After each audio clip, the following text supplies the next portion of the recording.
So let me welcome everyone and first introduce myself. My name is Rose Wesson. I'm Associate Provost for Research here at City College. And we'd like to welcome everyone to this NYSHIP Town Hall specifically for students. But faculty are encouraged, if you want to send your faculty member a text or a quick email and have them log on as well, they are welcome to attend. And we did a similar seminar like this yesterday, specifically for faculty members. And we wanted to make sure that students understand the NYSHIP process as well. So this session is being recorded. And if you do wish to share this recording with colleagues, we will have it available on the Office of Research website. If you go to ccny.cuny.edu and type in research, you'll be directed to the Office of Research website, and this recording will be placed there probably in a couple of days or so. The other thing, if you have questions during this presentation, we'd appreciate it if you could put them in the chat.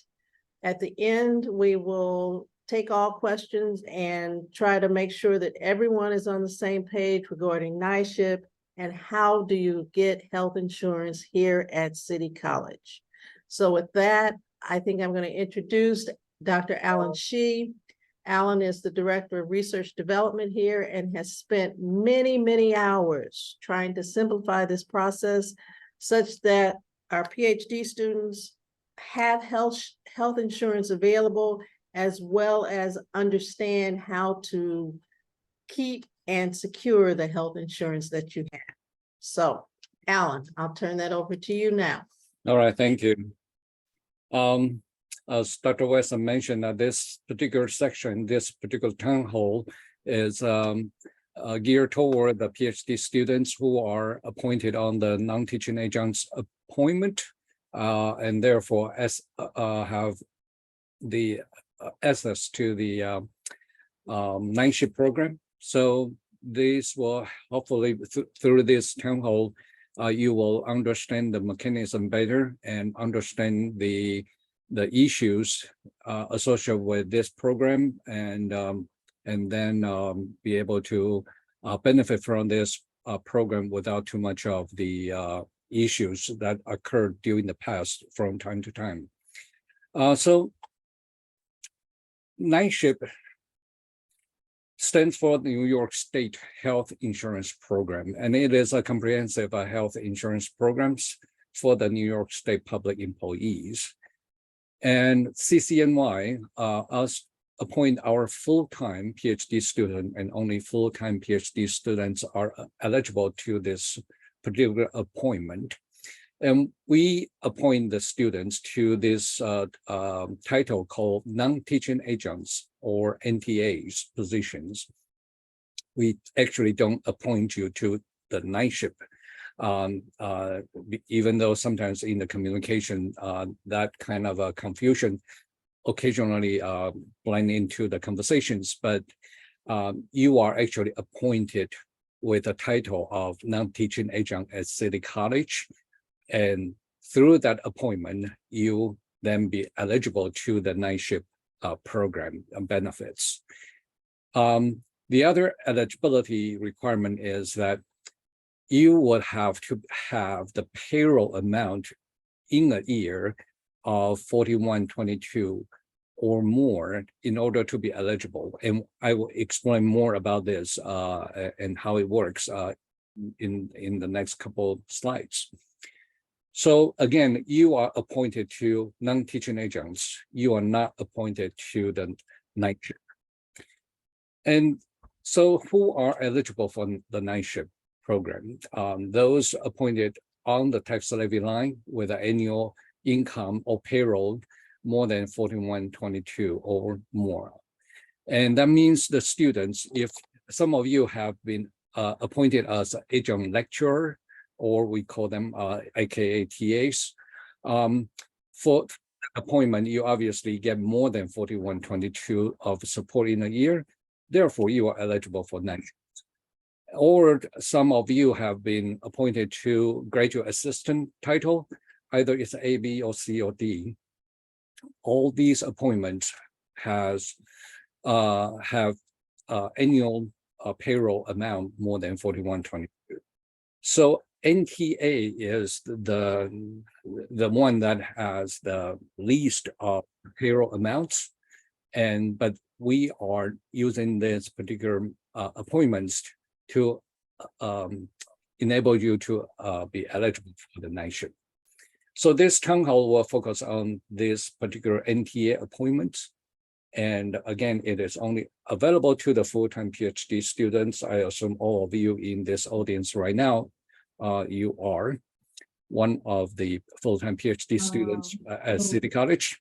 And I'm going to mute.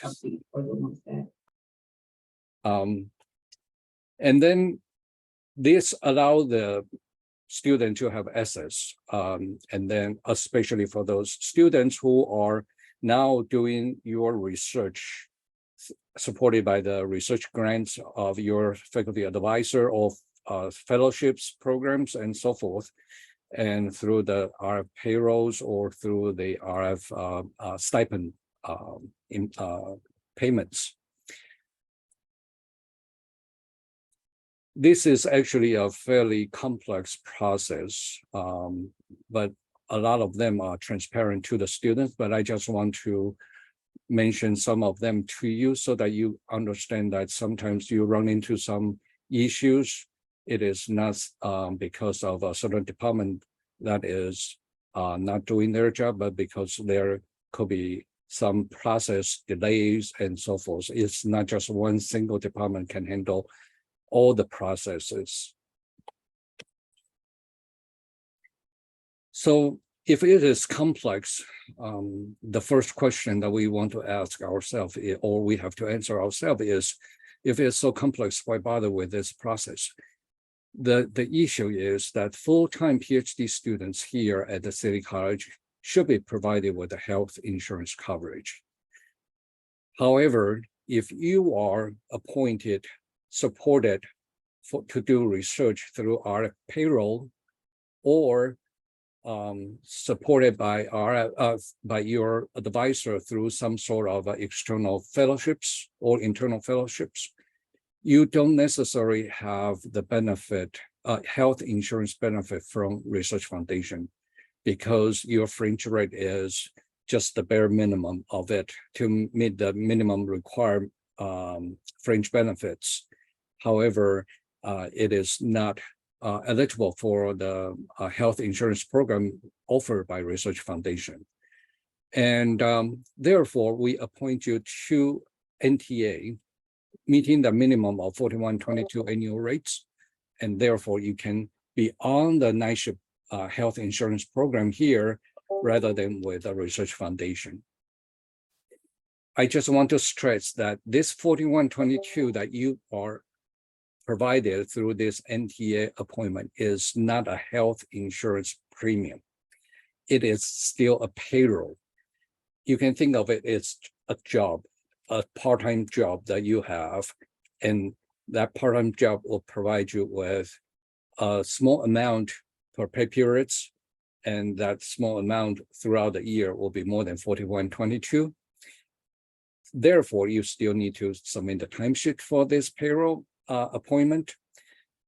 When you have a paycheck, your health insurance that you are eligible with NYSHIP, the premium will be deducted from your paychecks every pay periods.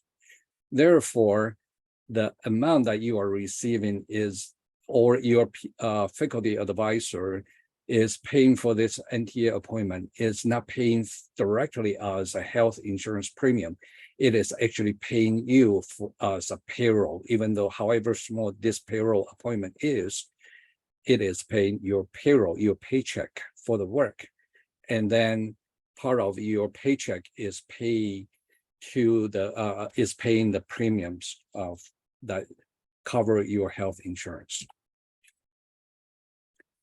The process, I show some of the key ones, and Some of them are less relevant to you, like the invoice generation, invoice payments, even though you still play a part in facilitating the process.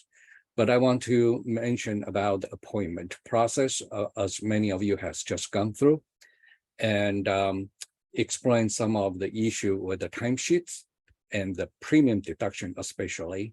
And finally, the number 5 is very important. How do you terminate your NTA appointment when you are graduating? That how you work with your department, your faculty advisor to do that.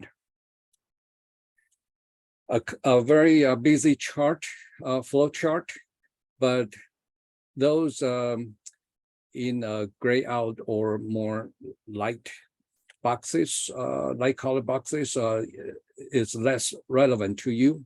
It is an internal process that several departments, several group of people have to process with these steps. But I want to bring to your attention is this timesheets issues. So just to give you a very brief idea how this appointment process and the whole process is that we started with your appointment process, and right now your faculty advisor or their assistants submit your information telling us that Mr. So-and-so or Mrs. So-and-so need to be on this NTA appointment. They submit the information to us. We prepare the paperwork. Many of you already seen these PAF 7. Some of you may not see it this time because you are basically in the so-called reappointment, and which I will explain in a minute. So the paperwork doesn't have to go through you because you don't have to provide additional information. But anyway, so these appointment went to the HR submitted into the system. The system has to go through many other departments, or even went to the CUNY Central, entering into the state system. So it's a fairly multiple step process. But anyway, let's just say that you got appointed properly. Then you will receive an email from the HR giving you some details about how to submit the timesheets, which we will discuss in more detail in the later slides. But that is your main responsibility, actually, is submitting your timesheet timely and accurately.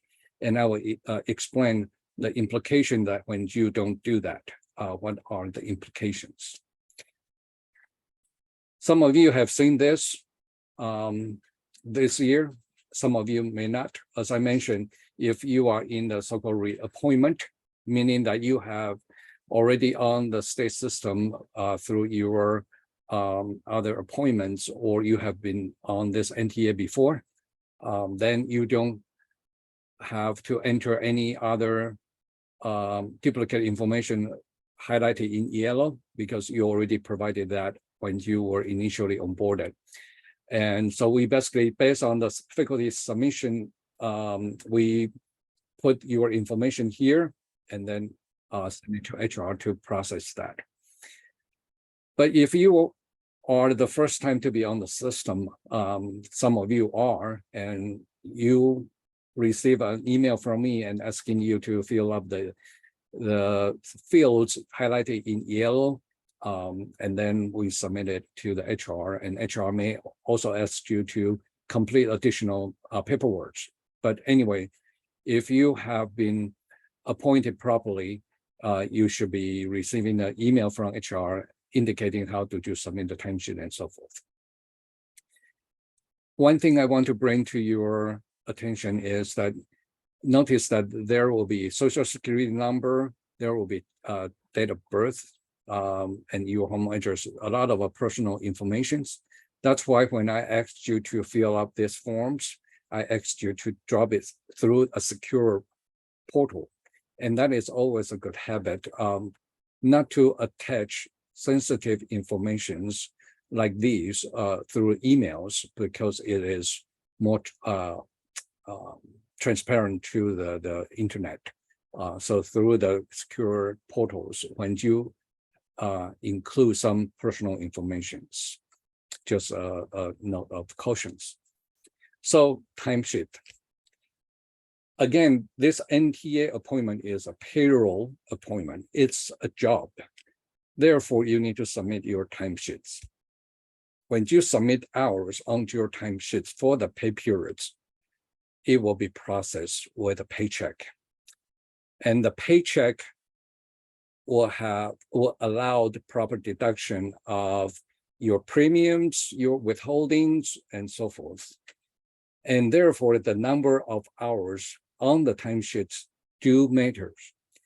Right now, if you are on individual plan and your appointment has been processed, you should receive an email from HR telling you to put in 4 hours per timesheets. And if you are on the family plan, it will be 6 hours per timesheets. That number of hours will generate enough payroll payments to you. And that amount would allow the health insurance premium deductions and other withholdings. Otherwise, it becomes a negative.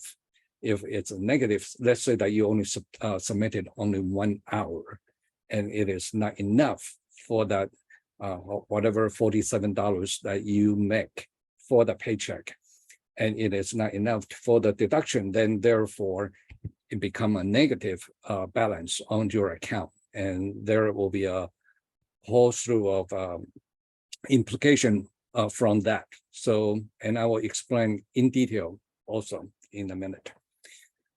So these numbers were predetermined by HR to ensure that each paycheck amount is sufficient to cover those deduction and withholding.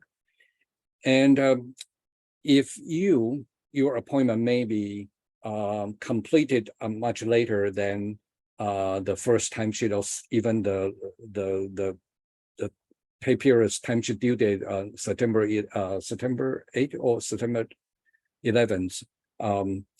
Let's say that your appointment just completed. Therefore, you missed the first 2 timesheets.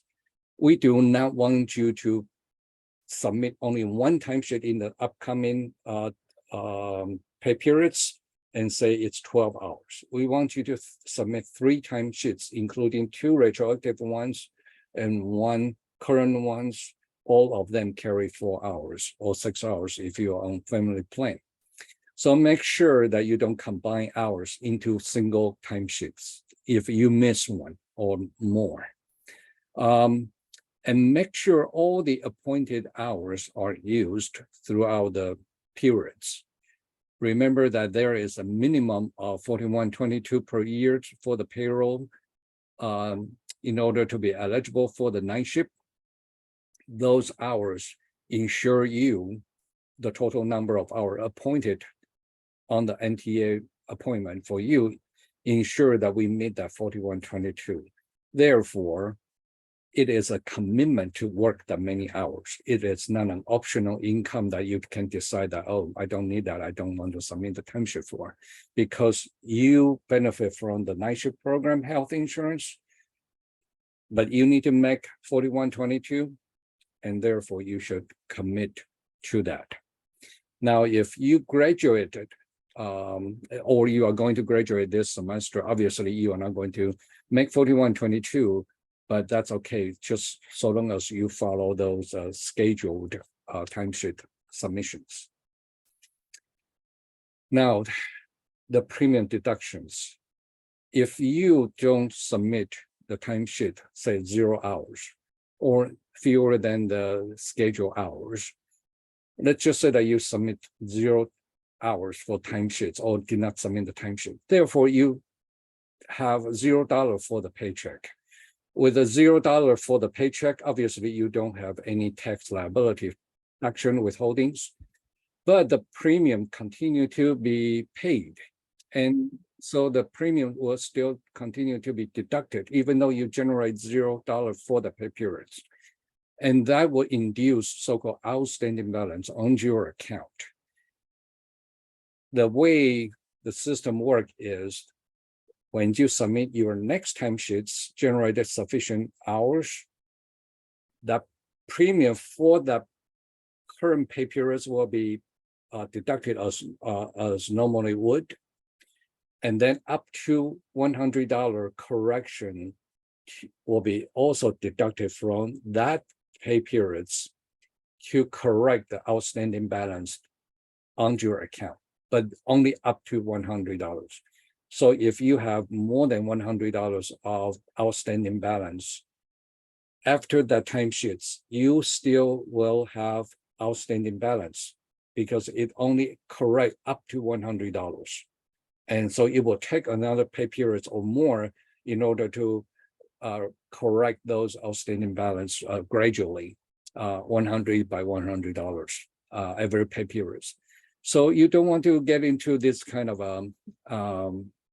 outstanding balance situation because it makes things a lot complicated.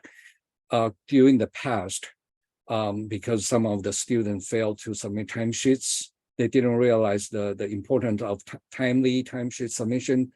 And therefore, many students incurred outstanding balance. And when they graduate, state actually sends you a bill indicating that you need to pay up that much because all these premium were accumulated on your outstanding balance. And student confused with what this is about, and that amount can be in the $100 or even $1,000, and certainly become an issue for you, for the students, and then later become a much complicated discussion at the college as well. So I want you to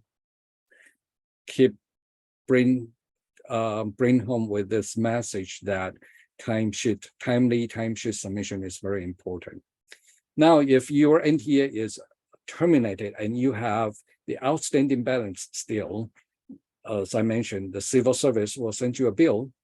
And I want to let you know that you are actually liable for the payment, not the college. And I will explain why. Right? Why it is my responsibility to pay that outstanding balance, you may ask. Right?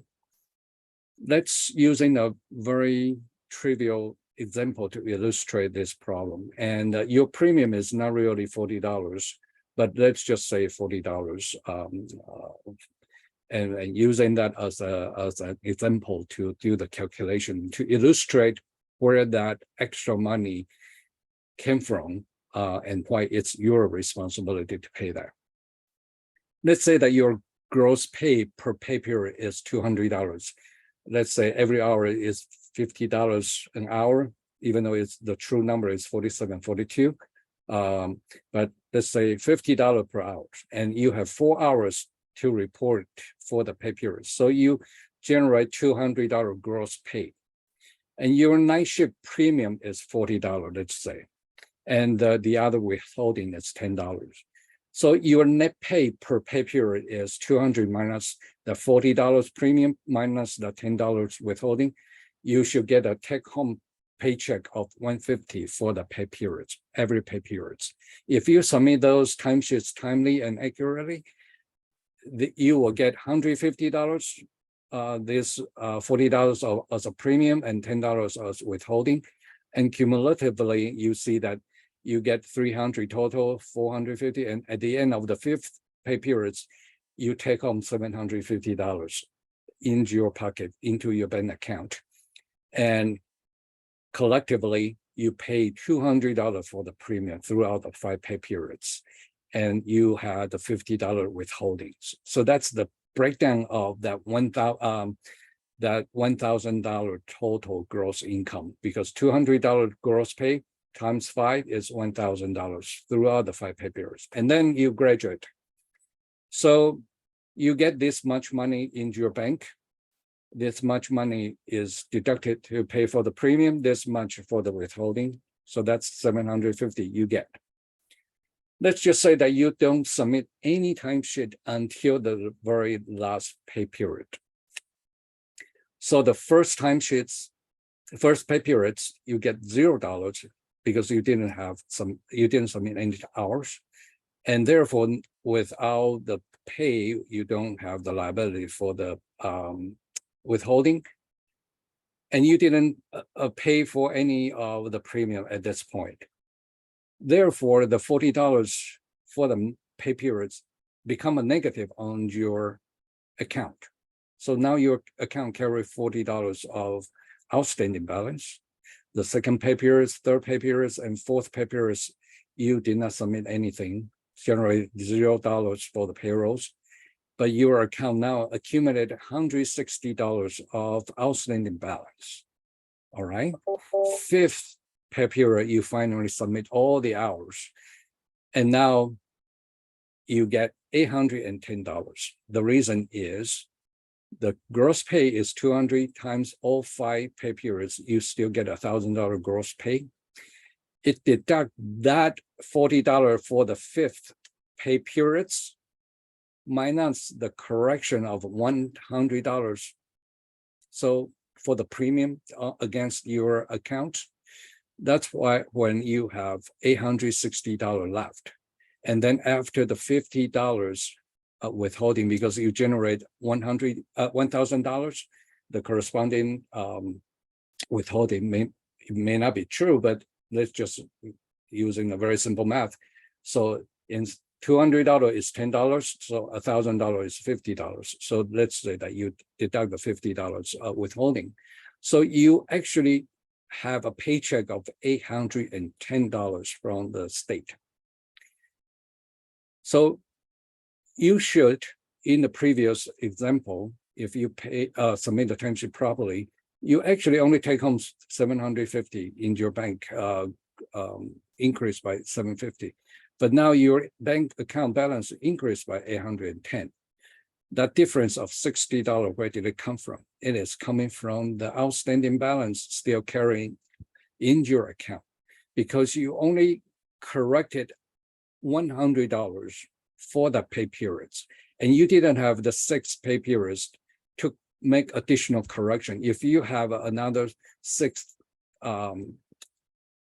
pay periods, you might be able to correct the $60, but you didn't because you graduated after the 5th pay period.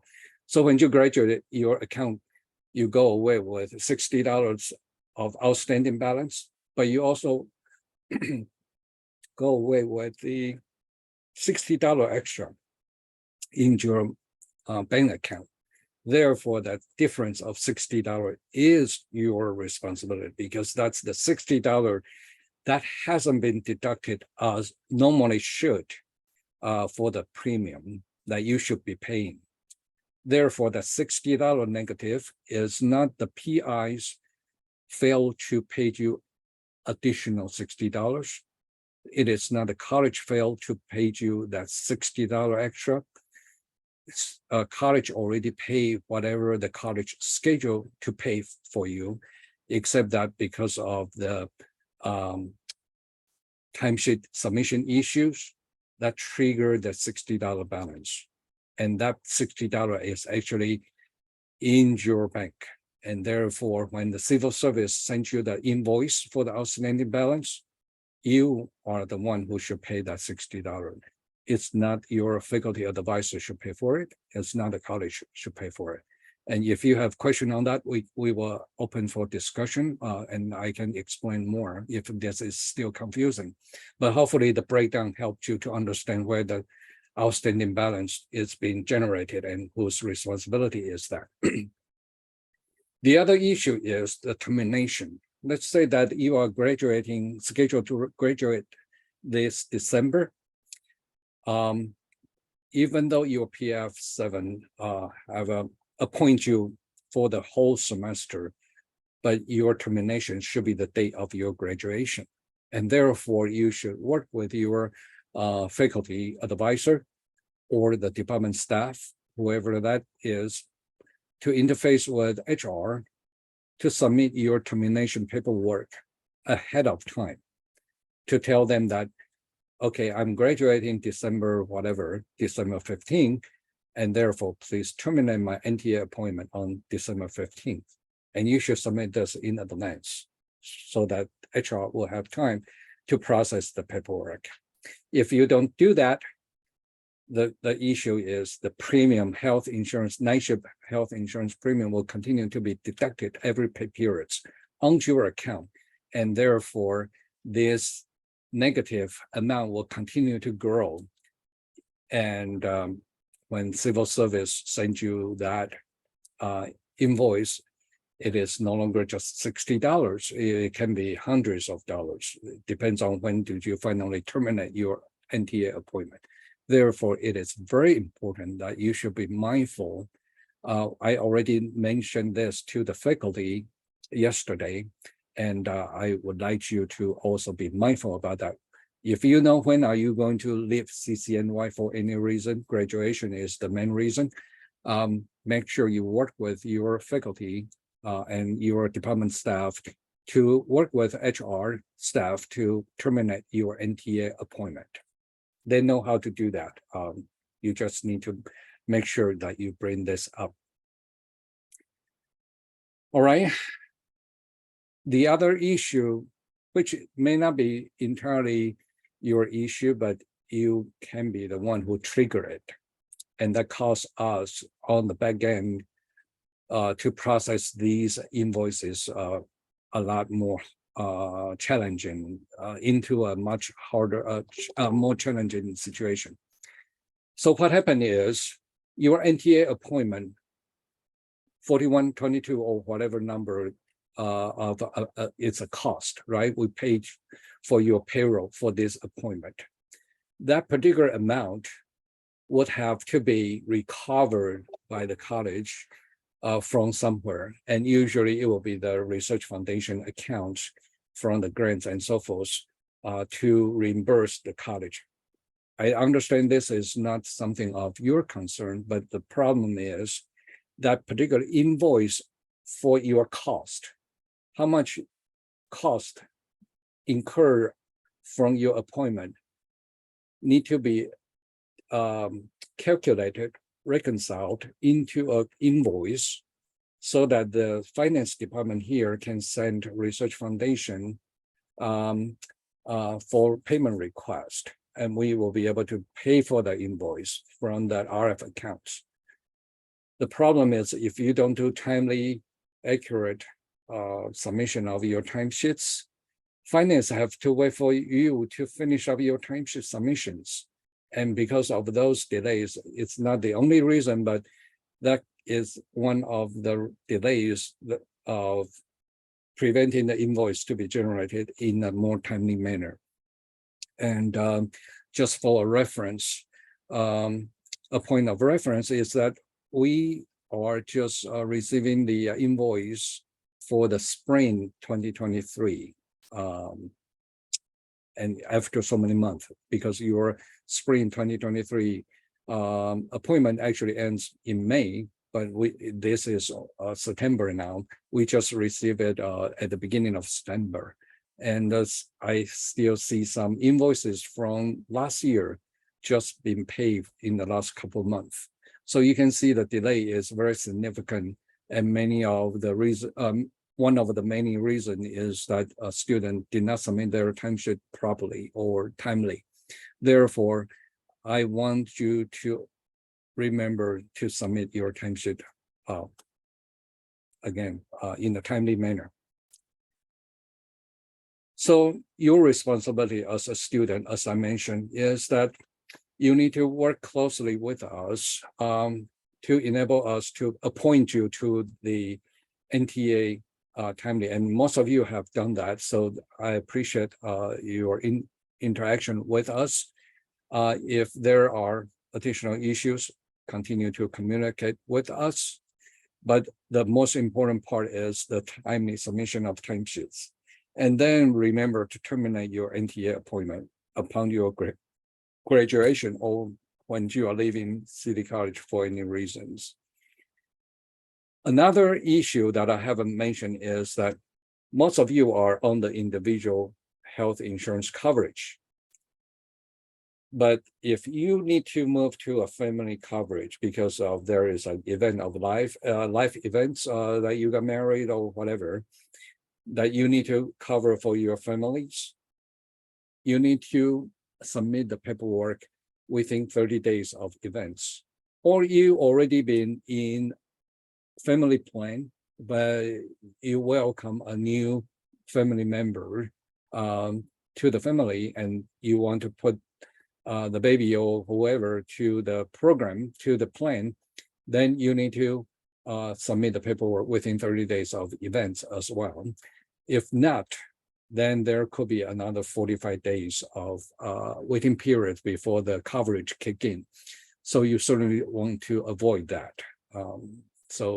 Make sure that within 30 days of events, notify HR, working with HR staff to get the adjustment or correction or additions paperwork done properly. And as I mentioned, if you have any questions, please communicate with your advisor. And if that's something that they cannot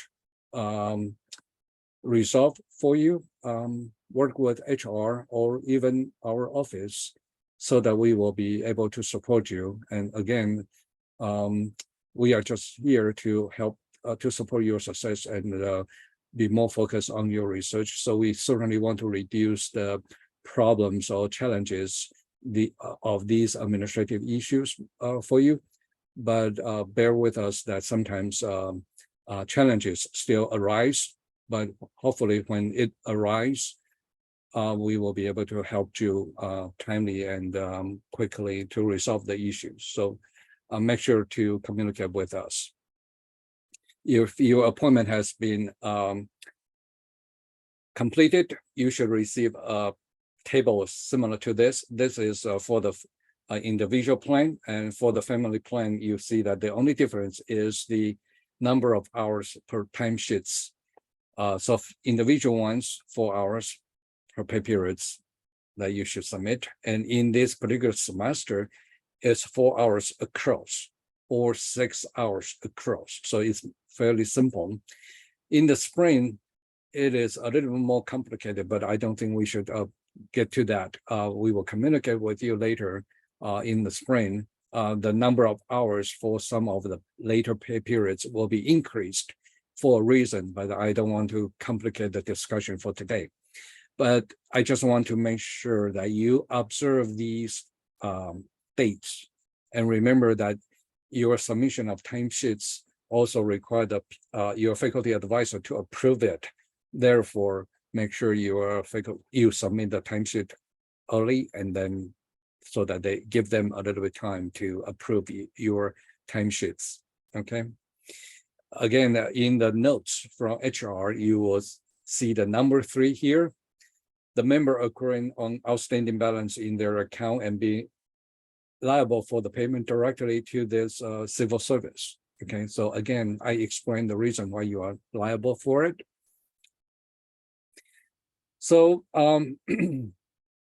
if you have questions, you can email this to the HR, or you can email myself, and we will try to help you to resolve the issues. So with that, I open for any questions or comments.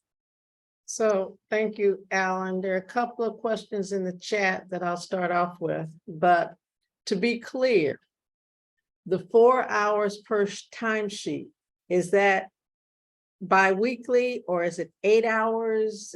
What should I put on my timesheet? It's bi-weekly because a pay period is 2 weeks. So for every timesheet, I should only have 4 hours if I'm on the individual insurance plan. Is that correct? Yes. And if I'm on the family plan, then I should have 6 hours on every timesheet. Correct, for the fall. For the fall. And if I miss a timesheet, can I put 12 hours on one? No. And I know you went through it, but tell me again why I can't. The reason is, first of all, we want to make sure the record is there. And I think the impact will be the same. It's still, if you miss a timesheet, it will still incur the outstanding balance. But any HR staff here? So can I try to answer my own question? Sure. So if I'm a student and I miss a timesheet, And I therefore put 12 hours, because I'm on the family plan, on my next timesheet, then my NYSHIP deduction, my health insurance premium deduction will only be deducted once. It won't be deducted twice. And therefore, I'm behind on my NYSHIP premiums. So that's why you have to submit every timesheet so that your premiums are deducted on a bi-weekly basis. They're deducted only once from your timesheet. I got another question. The payroll schedule I have, this is a question, states to put 7 hours on a timesheet. The question again, I'm sorry. The payroll schedule that I have states to put 7 hours on a timesheet. Is this a student's question? Yes. I'm not sure why the student is getting that. Yeah, we don't know where you got that schedule from, but that's incorrect. I believe that's the payroll schedule for the last fiscal year, which doesn't apply anymore to the current fiscal year. I see. So for this fiscal year, we have 4 hours on a timesheet if you're on an individual health plan. We have 6 hours on the timesheet if you're on a family plan. No in between, no different numbers, no combo plans, no missing timesheets. That's all we got, 4 and 6. How long before graduation is sufficient to submit the termination letter to HR for a timely processing? Javier and Daniel, that will be a question for you. It's best between 45 to 60 days knowing their graduation date. Next question. Do we receive the confirmation of appointment in mail or email? I submitted my HR forms early this month, but I have no idea what happened after that. Send us an email to these 2 email addresses, and we will we will look into the status, and then we will update you individually through email. I haven't. Javier, I'm sorry. Javier, Daniel, would this be a right email address to send to? Yes, that's correct. If you have any questions, any paperwork you need to submit, please submit it to the doctoral students appointments email, and we will get back to you as soon as possible with an update. Okay. Next question. I haven't received the timesheets to submit, so I've missed already 2 due dates. What should I do? So let me take the first shot at this, and then Javier and Daniel can follow up with my comments. Is that once your appointment, that sounds like to me that your appointment process hasn't been completed yet. But you can send the email to the doctoral appointment, the email address that we just mentioned, and we will check your status. And once your appointment is completed, obviously you already missed 2 submissions. And at that time, you should, once the system is available for you to submit a timesheet, you should be able to retroactively submit these 2 by paperwork. Javier, is that how it works, or it's online? I'm not sure. Daniel, would that be? What would that be? So the timesheets are submitted online through an electronic timesheet portal. I am putting the link in the chat. So once you click on the link, you log in with your CCNY credentials, and you follow the timesheet instructions that was sent to you in your email address, and you would submit the timesheets accordingly to this payroll schedule. So Or if even- if you're if you have a family plan, you would be submitting 6 hours per pay period. And if you missed 2 pay periods already, you're going to submit 2 separate timesheets. And so for the retroactive ones, they also submitted through the portal. That is correct, yes. Okay, great. So not only do you have to submit, but your faculty member also has to approve them. So that's another step. If you haven't been receiving your paychecks through this non-teaching adjunct appointment, then you might need to check with your faculty advisor, mentor, to make sure he or she is approving your timesheets. So my next question, where are we submitting these timesheets? I think you answered that. I provided the link in the chat where the timesheets can be submitted. Thank This seems different. This seems different from the RF CUNY timesheet submission. So Yeah. when do we get the information on this from HR? Because I haven't gotten any information from CCNY HR after the submission of the NYSHIP forms. And that's actually a very good question.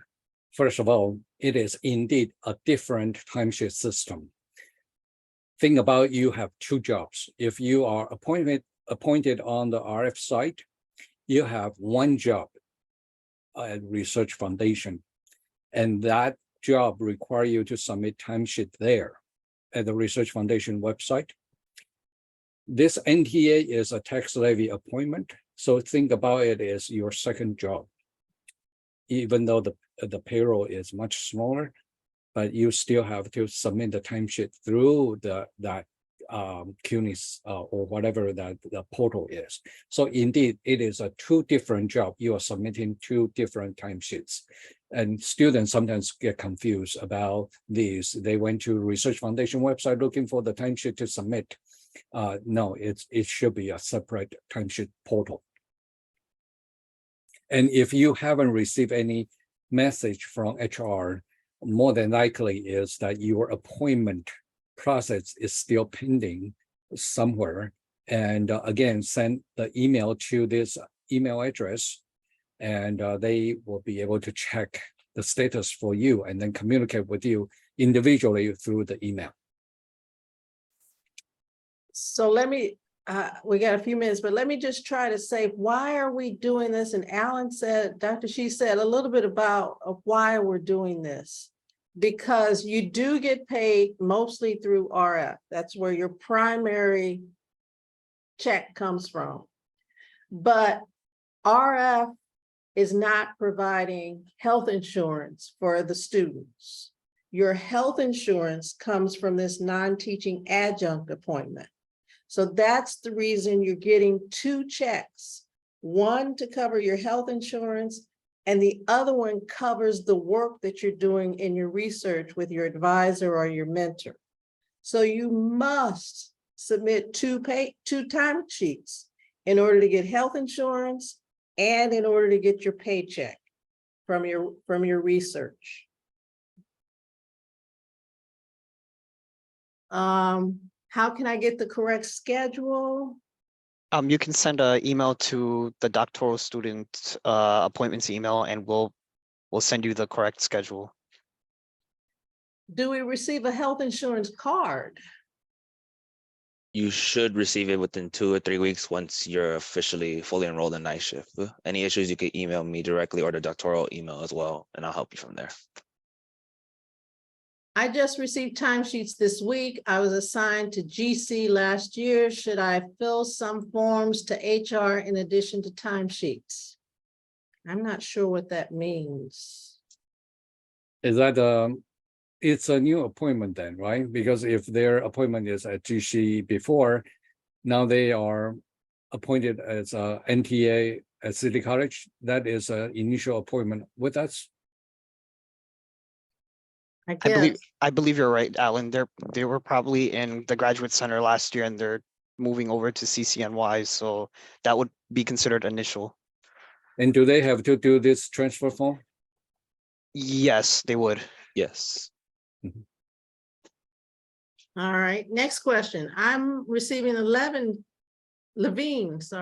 receiving a Levine Fellowship. Is the process different from me? Alan? I don't believe so. Well, wait, do they have a, so the Levine Fellowship, are they eligible for our program? I'm not quite sure, and that actually I need to check and get back. Can I jump in real quick? Okay, Hi. The Levine Fellowship, is that scholarship, is that paid on the state payroll?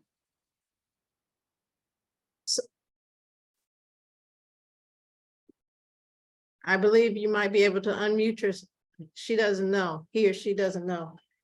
Okay, HR can find out. As long as it's paid on the state payroll, then that makes the student eligible for night shift. so for the student who asked the question, do you mind send an email to this email address? And then state your question again, and that way they will be able to work with you to figure this out. Sorry, we don't know the answer at this point. We'll find out. By the way, Christina is also from HR. Thank you. Another question, the CCNY username is based off of the CCNY email.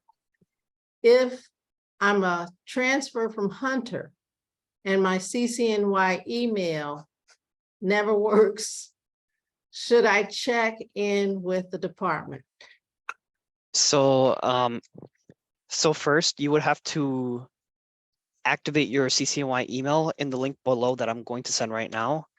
And you would select option A, and it's gonna ask you to put in some personal information like your your last four of your social security, your last name, and that type of information. Once you submit it, it's gonna ask you to create a password. Once you create the password, then you can log into your CCNY email. And if the system still does not recognize you, then send an email to service desk and they should be able to assist you. I will put their contact information in the chat as well. Thank you, that helped. So I think those are the questions that I see in the chat. Any other questions or concerns? So we recognize this is a confusing process. We're trying to simplify it as much as we can. But we're interested also in hearing from you guys. Is there something that we can do to make the process easier for you? And we're considering how we can make improvements to this going forward. We probably will have another webinar in the spring just to either answer additional questions, or as Dr. Shih was pointing out, the schedule will change in the spring, the number of hours, and that's going to change. So we will probably have another webinar sometime in January, February timeframe. Keep your ears open. We'll try to communicate with everyone to let you know when that webinar will take place. Any other thoughts from HR or from Alan? Not from me, but HR. No. Yeah, nothing. Okay. Yeah, no. All right. So I've got one more that sneaked in. all right. Have a GC email. What should I do? So I would send an email to the doctoral students email. I believe there's probably going to be some pending paperwork that we need to look into. So please send an email to doctoral students and we will get in contact with you and find out like where is your paperwork at the moment. Excellent. So again, thank you. It's approaching 12 o'clock. So thank you everyone for joining us. If you have additional questions, if something comes up, those are the two emails to reach out to. And have a good rest of the semester. Thank you again. Alan, can you stay on? I will. Let me stop the recording.